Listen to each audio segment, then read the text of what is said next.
terbitnya matahari dari sebelah barat. Tempat dia bisa tenggelam, dari situ matahari terbit. Ini tanda besar kiamat. Saat itu manusia berbondong-bondong ingin menyatakan syahadat. Orang-orang kafir ingin masuk Islam. Orang-orang yang ingin masuk Islam ingin menyatakan syahadatnya. Tapi saat itu sudah tidak diterima lagi keislaman siapapun yang belum Islam sebelumnya. Dan saat itu, sebelum matahari terbit, Allah dalam hadis sahih Imam Muslim akan memanggil matahari dari tempatnya. Matahari pun pergi meninggalkan bumi ini, sehingga tidak ada belahan bumi manapun yang terang, gelap muka dan belakang, atas dan bawah. Matahari pun menghilang. Kata Rasulullah, matahari ini sujud di bawah arasy Allah dalam waktu yang Allah saja memutuskan. Kemudian Allah berkata, wahai matahari, bangkitlah engkau dari sujudmu dan pergilah engkau kembali ke tempat posisimu semula. Terbitlah engkau dari tempat biasanya engkau tenggelam. Maka matahari pun terbit. Dan kalian di bumi pada waktu itu, kata Rasulullah, merasakan malam seperti 3 malam kalian. Panjang terasa, Pak. Sehingga puas berulang-ulang seseorang tahajud sampai penat, sampai letih dia tahajud. Lalu dia bangun, lalu dia tertidur saking lelahnya dari tahajud. Dan dia tidur lagi sepuas-puasnya, bangkit. Dia lihat masih gelap, dia pun tahajud balik. Kemudian dia tahajud sepanjang-panjangnya tahajud, seletih-letihnya tahajud. Dia lihat masih gelap, dia pun tidur kembali. Pas bangun lagi, belum juga terang, dia tahajud lagi. Sampai selepas tahajud, dia gelisah, dia turun ke jalan-jalanan. Gelap gulita. Orang-orang yang beriman lainnya juga turun ke jalanan, dah puas tahajud berulang-ulang. Apa kata mereka? Ada apa ini? Ada apa ini? Kemudian mereka, kata Rasulullah, orang-orang beriman saat itu mengumandangkan azan subuh. Maka mereka siap-siap melaksanakan sholat subuh. Selepas sholat subuh mereka berzikir. Ternyata masih gelap di luar. Apa kata mereka? Mungkin tadi terlalu cepat kita azannya. Ulang balik azan. Benar kaum muslimin, ulang balik azan. Mereka pun mengumandangkan azan subuh kali kedua. Lalu mereka sholat sunat fajar 2 rakaat. Lalu mereka sholat subuh berjamaah dan berzikir lagi dengan zikir yang panjang. Belum lagi terang matahari. Belum. Bahkan tanah merah di ufuk timur pun enggak nampak. Kaum muslimin, apa kata mereka? Kayaknya terlalu cepat kita azan tadi. Azan balik. Azan lagi, Pak. 3 kali mereka melaksanakan sholat subuh. Barulah setelah itu matahari terbit dari arah barat. Nah, kata Allah, kata Rasulullah, saat malam panjang itu, itulah ibadah yang terakhir manusia di muka bumi. Kenapa? Besoknya seluruh Al-Quran Allah sudah hilangkan di muka bumi. Seluruh Al-Quran. Orang ingin melihat Al-Quran, dicari, tinggal lembaran-lembaran putih saja lagi, tidak ada tulisan. Orang-orang yang hafal Al-Quran 30 juz akan hilang seluruh hafalannya. Orang yang hafal Al-Fatihah dan Qul Huwallahu Ahad sekalipun akan hilang seluruh hafalannya dari kerongkongannya. Tidak ada lagi ibadah. Tidak ada lagi amalan kecuali di hati mereka iman Allah, Allah, Allah. Setelah itu tidak ada lagi. Kaum muslimin, Rasul mengatakan matahari itu terbitnya hanya setengah hari saja, lalu tenggelam balik di tempat dia terbit tadi, yaitu sebelah barat, dan besoknya dia terbit sebelah timur seperti biasa. Tapi Allah munculkan tanda kiamat yang nomor 6. Tanda besar kiamat nomor 6, yaitu seperti dalam surat Al-Anbiya, keluarnya binatang raksasa dari dalam perut bumi sebanyak 3 kali kemunculan di tempat-tempat yang berbeda-beda.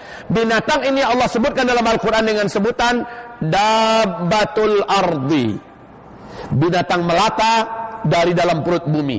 Binatang ini berbulu tebal dan panjang, kata Rasulullah Sallallahu Alaihi Wasallam, boleh berbicara dengan bahasa manusia.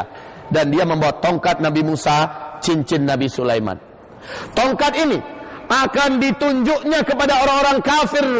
Maka orang kafir itu, kata Rasulullah, menghitamlah wajah mereka, menghitamlah seluruh tubuh mereka, bagaikan punggung-punggung kuali yang hangus, hitam.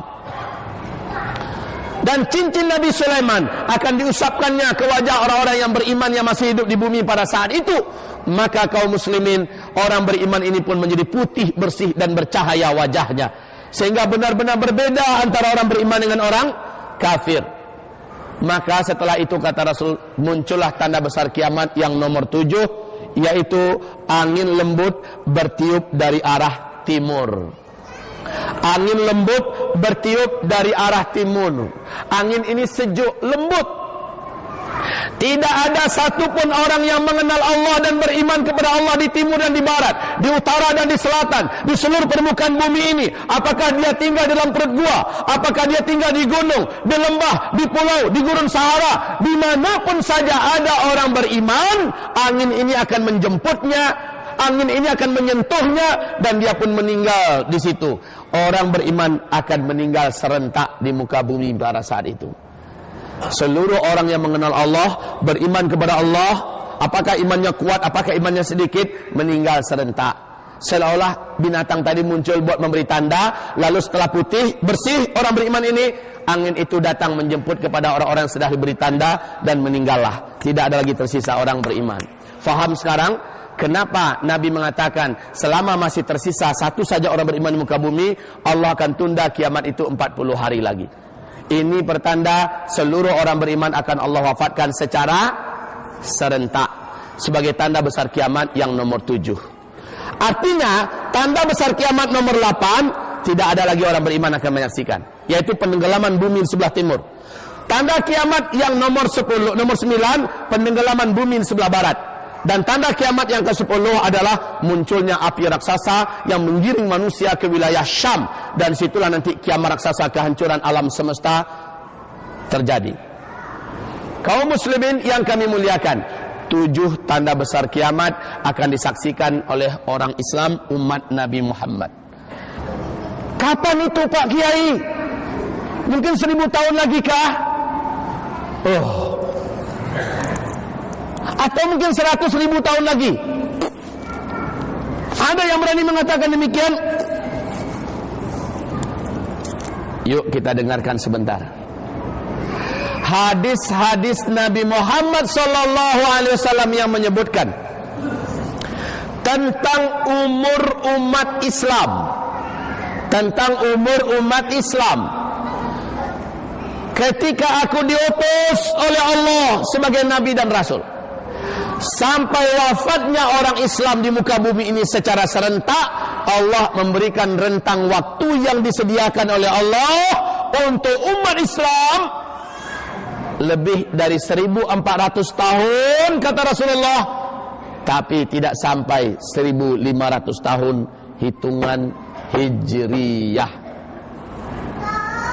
Saya ulangi, dalam hadis-hadis yang sangat banyak, mulai dari Nabi diutus sebagai Nabi dan Rasul sampai wafatnya seluruh orang Islam serentak di muka bumi ini, ada umur umat Islam yang telah Allah bataskan, yaitu lebih 1400 tahun hitungan Hijriyah, tidak sampai 1500 tahun.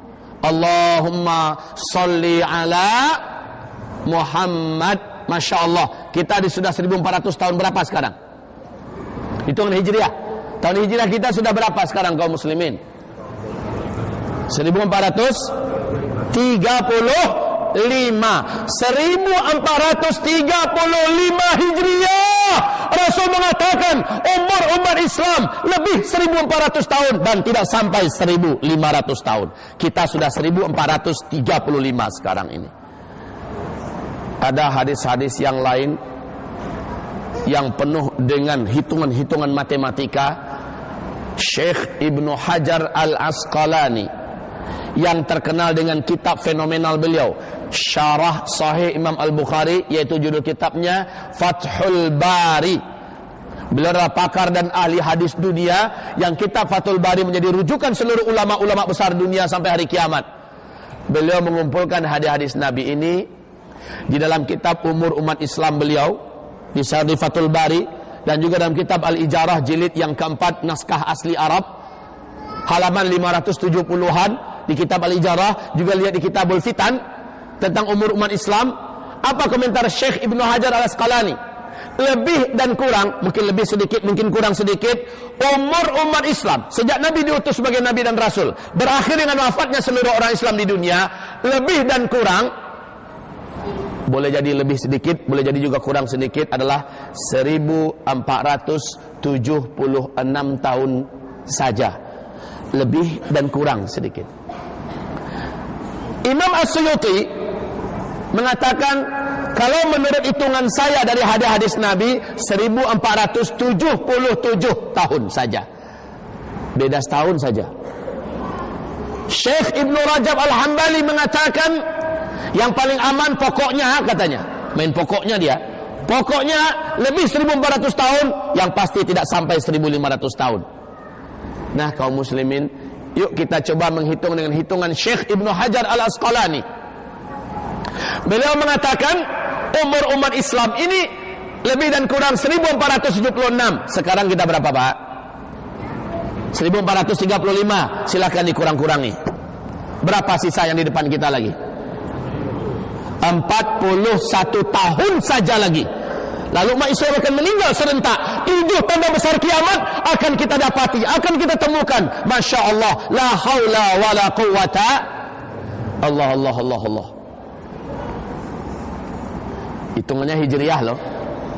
Hijriah itu mulai dihitung sejak kapan? Sejak Nabi Muhammad hijrah dari Mekah ke Madinah kan?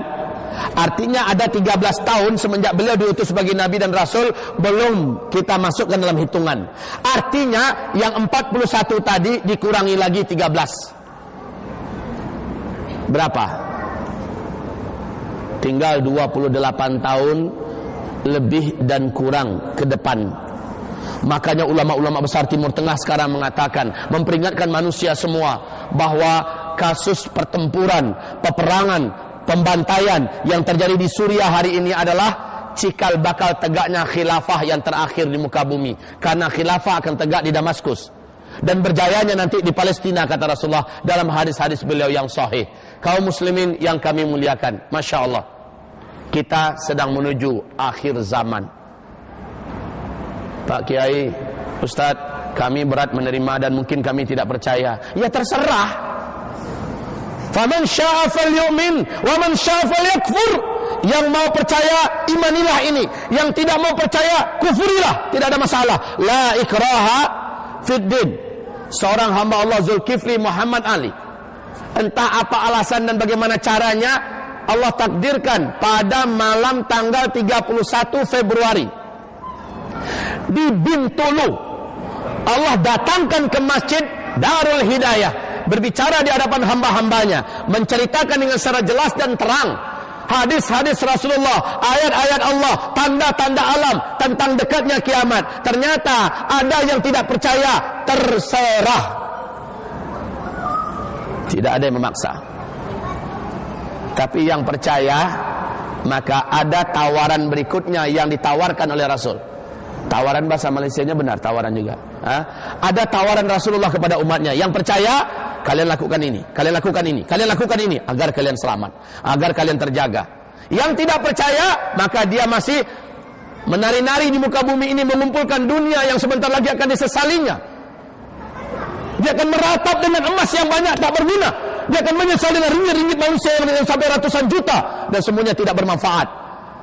Kaum muslimin, 10 tanda besar kiamat, belum satu pun yang dimulai oleh Allah. Belum muncul Dajjal kan? Belum. Kalau Dajjal sudah muncul, maka yang lain akan menyusul dengan sangat cepat. Dan seluruh ulama ahli hadis, ulama-ulama para fuqaha, mulai dari sahabat sampai sekarang, dan ini akan menjadi akidah umat sampai hari kiamat dari Ahlus Sunnah wal Jamaah, bahwa Dajjal tidak akan keluar sampai tokoh legendaris akhir zaman Allah munculkan dulu, yaitu Imam Al-Mahdi. Imam Al-Mahdi ini menurut hadis-hadis yang disusun dan dikumpulkan oleh Syekh Muhammad Nasiruddin Al-Albani di dalam kitab beliau yang sudah diterjemahkan ke dalam bahasa Indonesia, bahasa Melayu, menanti kedatangan Al-Mahdi. Hadis-hadis tentang Al-Mahdi, hadis-hadis sahih yang sanadnya, runutannya ke atas sampai ke tingkat mutawatir maknawi. Hamba-hamba Allah yang kami muliakan, kok bisa Imam Mahdi akan muncul? Sebelum kemunculan Dajjal, Imam Mahdi terlebih dahulu akan keluar. Akan terlebih dahulu keluar.